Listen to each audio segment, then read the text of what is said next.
Hello everyone and welcome back to the channel. In today's video, I am going to teach you guys how to play solo queue and win more matches. In this video, I am going to go in a particular order. So first, we'll talk about which is the best role for a solo queue player. Then we'll talk about which is the best hero in that particular role for solo queue player. Then we'll talk about how to farm gold and experience as a solo player.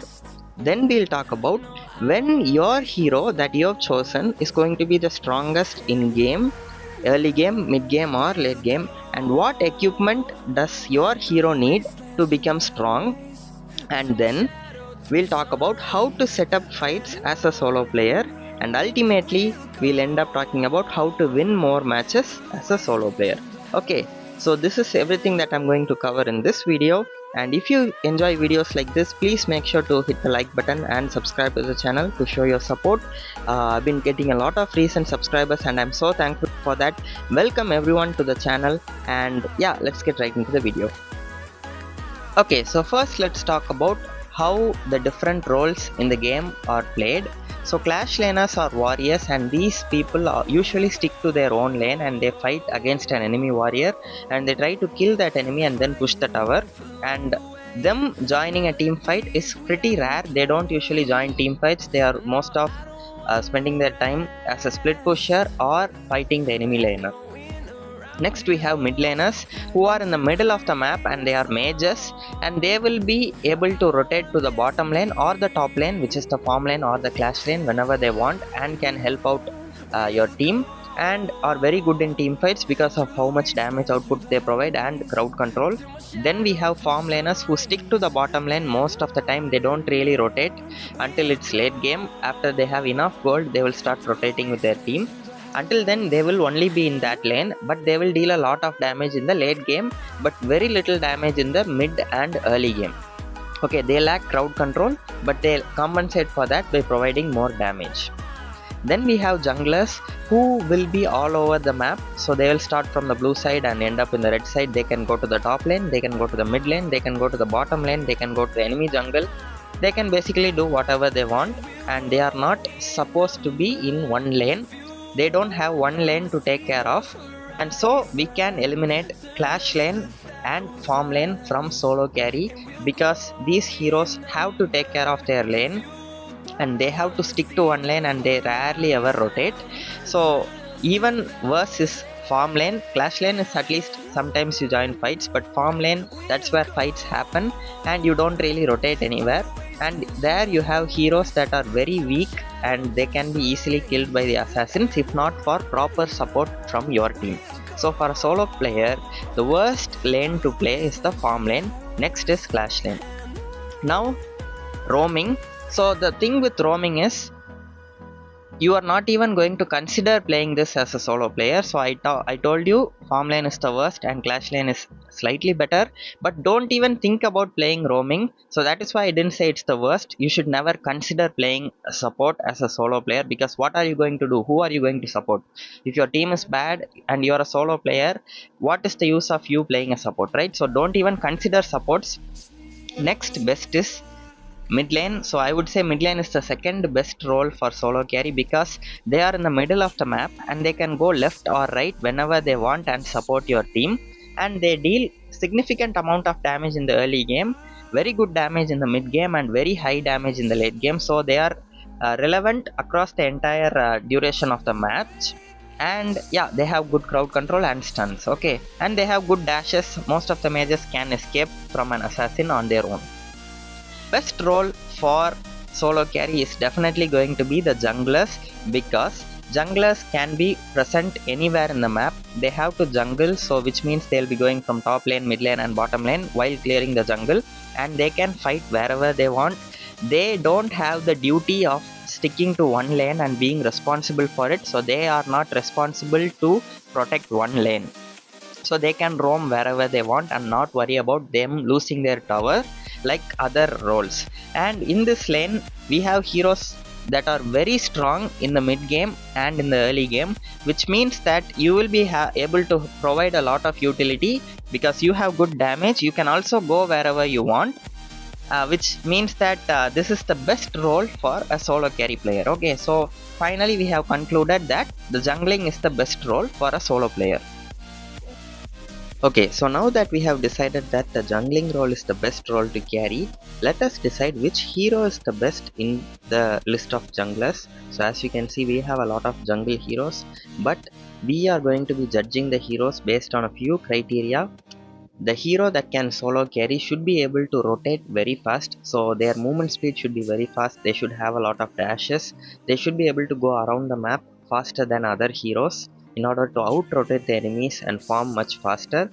So we only have a few heroes like that. So first one, it's going to be Han Jin. He has a lot of dashes and he can go around the map much faster than a lot of other heroes. Next, we have Sima Yi. This hero is also very fast if you use your first ability and your ultimate to travel instead of just trying to fight with those. He is very fast as well.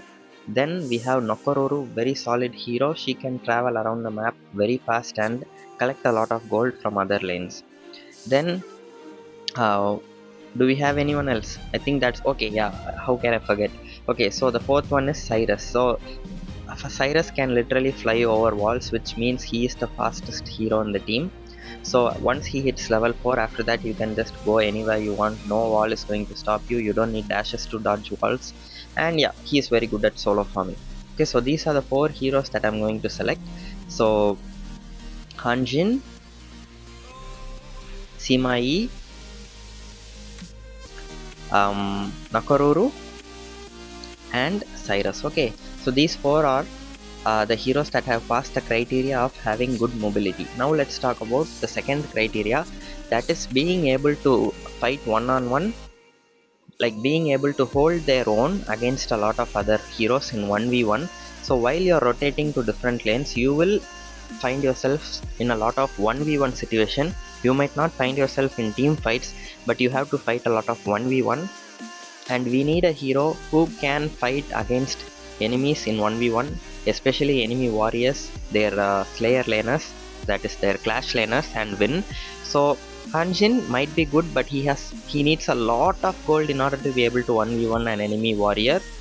um, the same case for Sima Yi, even worse than that, he is very bad at fighting 1v1, especially against warriors. He can immediately kill marksman and assassin and enemy mages, but he will struggle a lot.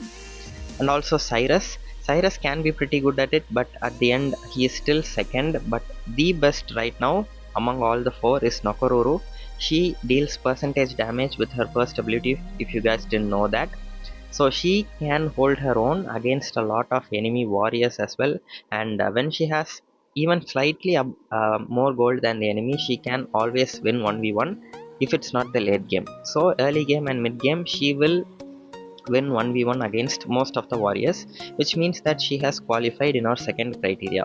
One more thing left to see is if this hero hits their power spike really fast. So that is the fourth question. We'll get into that, but in my opinion, Nakororo's build is very solid and she will hit her power spike really faster than most of the other heroes in the game.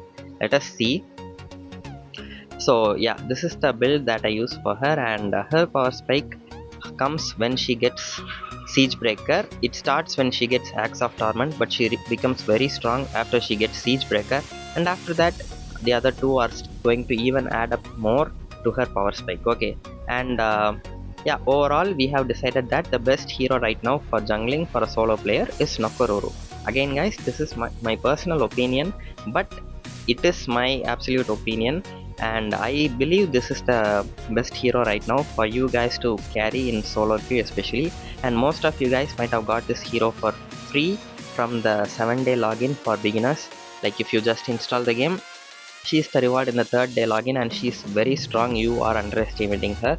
And yeah, so we have chosen our role. Jungling is going to be our role, and our hero is going to be Nokororo.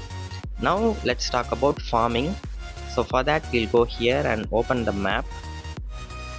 Okay, let's open the map. Okay, so this is the map, and Nokororo will be starting her jungle in the blue buff, so that is where you should start, and then go to the other creeps. Wait just a sec. And then go to the other creeps and follow it up to the red side of the jungle. Jungle gives you a lot of experience, so you get level faster if you are a jungler. So by the time your teammates are at level 3 or level 4, you will be level 5, level 6 if you are a jungler. But gold doesn't come a lot from the jungle. The main source of gold is always the minions. So you can see minions in the mid lane, you can see minions in the top lane, you can also see minions in the bottom lane. So these are the three lanes in which the minions will come, and if you kill a minion you will get gold. You will also get gold for killing the enemies, but you have to kill an enemy and it's going to be hard. So first of all, whenever you see that your team is not getting clearing their wave somewhere, let's just say your clash laner is not even in the clash lane and he's doing something else in the jungle, or he's rotating somewhere else, he's an idiot, because he is missing out on the enemy minions. So the enemy minions will be coming to his lane and they will be fighting your minions, and then they will come under the tower and they will die under the tower. So instead of letting that happen, you have to come here and get those minions, which will put you in a huge advantage. Now what I'm explaining right now might be too big for you guys to understand, especially for beginners. That is why you have to watch the Nokororu gameplay video that I have made. In that video I do exactly what I'm talking about right now. I go to every single lane and collect the gold there. Please watch the video, okay? For me, please watch the video and you will understand it perfectly. So I will go clear the minions in the top lane, I'll go clear the minions in the mid lane, then I will go clear the minions in the bottom lane. I'll keep clearing it until, okay, so we are getting into the fourth point now, and that is our power spike. So for this hero, like I said, after she gets Axe of Torment, she'll be very powerful, but once she gets Siege Breaker, she'll be unstoppable, especially if she gets it before all the enemies. So in order to achieve that, you need a lot of gold, because these equipments are really expensive. So if you go to mid lane, top lane, bottom lane and clear all the waves there, and if you avoid dying, you should never die. Don't try to start a fight before you hit the power spike, because just if the enemy is running in really low HP, go and kill them, that doesn't matter. But if they are full HP, don't try to initiate a fight. Focus on farming, focus on trying to build these 4 equipments, and then if you start fighting, you will start winning much more fights. So the problem with new players is they will just start fighting at the start of the match itself and keep on fighting, and they will keep losing. So if you start losing the first fight, you will just keep losing the others as well, because your gold will be going down and down and down. But if you get these 4 items and then if you start fighting, you have much better chance of winning, because this hero's power spike comes when she gets this 2 items. Okay, and then the time should be around 8 minutes, and the match should be over before 15 minutes, because after 15 minutes this hero won't be powerful. You can see that here. I'll show you. Why does this have to show me every single time?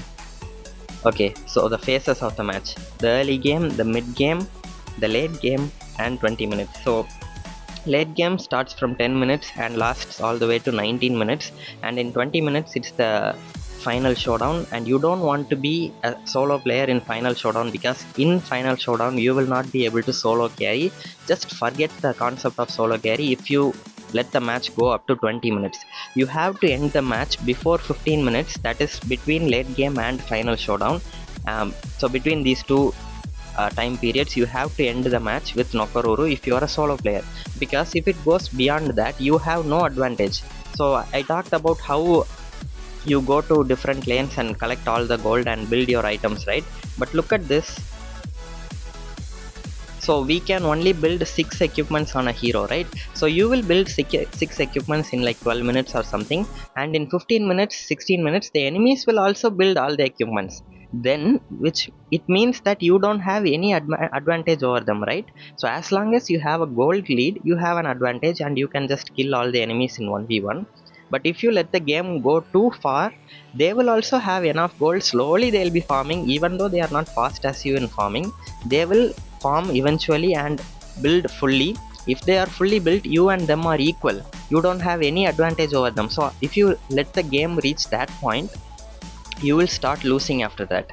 Okay, so you have no chance of winning, because you can no longer solo carry and you will start needing your team in order to win. Okay, so that is the power spike, and the power spike of this hero Nokororu lasts from 8 minutes to 15 minutes. So try to end the match when you are powerful. Okay, now the next point: how to set up fights if you are the Nokororu and if you are a solo queue player. So these are the lanes. I will give you some brushes where I think are the best to set up fights. Look at this brush over here, this one guys, the one you can see it, right? So this is a very good spot to ambush, clear the wave in this lane, and then go through the jungle and hide in this brush. If the enemy DS laner is not here, they will be in the mid lane, so they will take this route, they will follow this route and try to go to their lane, and you can camp here and attack them. You can also camp here, just pay attention, these are the two brushes. If the enemy DS laner is very scared of you, they will take the long route and come behind, so you have to camp here. But if it is the first time you ganking them, camp here, so because they won't be afraid of anyone, they will take this path. So they will take this path and try to go to their lane, and you have to camp here and kill them. Okay, the same for mid laner, you can use this brush and this brush. Okay, so these are the two brushes that are very valuable if you are trying to camp the enemy mid laner, because usually after clearing the wave, the mid laner will take this path, safe path, and go to the AD lane and support their marksman. So they will go from here, they will take this path and follow it all the way to the marksman lane. But if you are camping in this brush right here, you can find them and kill them while they are on the way. Just like I said, if it's the first time you are killing them, camp here, because if they are bold, they will take this main route through the river like this, and you can camp here and kill them, or you can camp here and kill them.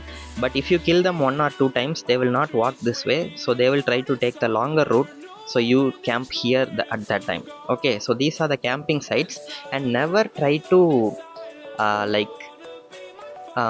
motivate your team into going into a team fight, because they will think that you will help them. But if you help them, you have to be very careful, because if you die helping them, you cannot solo carry and it's over for you. So try your best to avoid team fights. Let's just say one more scenario for you guys.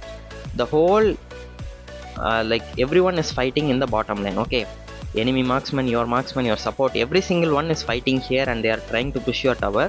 What you have to do is clear the waves in the middle lane. Okay, if everyone is fighting here and they see you clearing the wave in the middle lane, they'll be like, what is this guy doing? Okay, we have to protect our tower. So they will all retreat. Not even if not everyone retreats, at least 1 or 2 will come to save the tower. Then go from here and go to the top lane. Okay, go to the top lane like this, follow this path and go to the top lane and clear the wave over here. If you clear that, after they clear this one, they will come through the jungle and try to clear the top lane. At that time, if you see that only one is coming, you can camp here or here or here and kill them. Okay, you understand, right? You have to control the enemy team's movement. So that is basically what you need to do. If you want to win solo queue, you have to make them rotate according to you. You have to make them move according to how you want. So that one solo guy will be carelessly coming towards the DS lane, the clash lane, and you can camp and kill them. If it's 2, just avoid them, go behind their back and come back to mid lane and clear it, and then go to the bottom lane. And now you have an advantage, because 2 of the enemy team is there in the top lane and mid lane. So at that time you can come really fast and kill the enemies in here with your team and push this tower. So that is how you have to think. You have to make plays like that. You have to set up camps. You have to position yourself in brushes like this and set up camps. Okay guys, so that is how you have to set up fights. And if you do that, ultimately you will start getting 1 by 1 towers. So what I mean is, let's just say you clear the minions in this lane, and then you clear the minions in this lane and then you camp here, and the enemy DS laner is coming this way. You kill him, which means that your minions will take this tower, right? You kill the defender here, so your minions will go in, and you can also go in with your minions and get the tower. So that is how you have to set up those fights. Slowly but surely you will be taking towers 1 by 1. Then their mage will come to defend. You can come here and take the mid lane tower.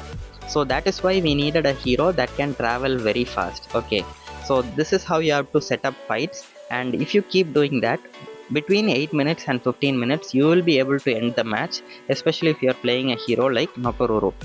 Again, I have to warn you, it is going to be extremely hard to carry solo in this game, because it is supposed to be a 5-man game. But this is your best chance at carrying, because in this scenario you are doing everything that you can. and this is the best you can do. There is nothing more you can do to contribute to your solo carry potential, because the game is not supposed to be carried by one person. But still we are going to try, and these are the best tips that I can give you. Please watch the Nakoruru gameplay. It's not for my own views, I'm just telling you it will help you a lot, because in that gameplay I'm showing you guys how to farm gold effectively. So only if you know how to farm gold, you will be able to make all this happen. Without that you cannot do anything that I'm talking about right now. Okay, so I think that's going to be it for the video. If you have any more doubts, please let me know in the comments. If you have any more suggestions or ideas on how to solo carry, let me know in the comments, and I can even make a video if I get a lot of other ideas and if I think they are good. Okay, so yeah, please make sure to hit the like button and subscribe to the channel if you enjoyed this video. And thank you so much for watching, everyone. That's going to be it for the video. I hope you all found this video entertaining and helpful. I hope you all have a really great day, and I'll see you guys in the next video.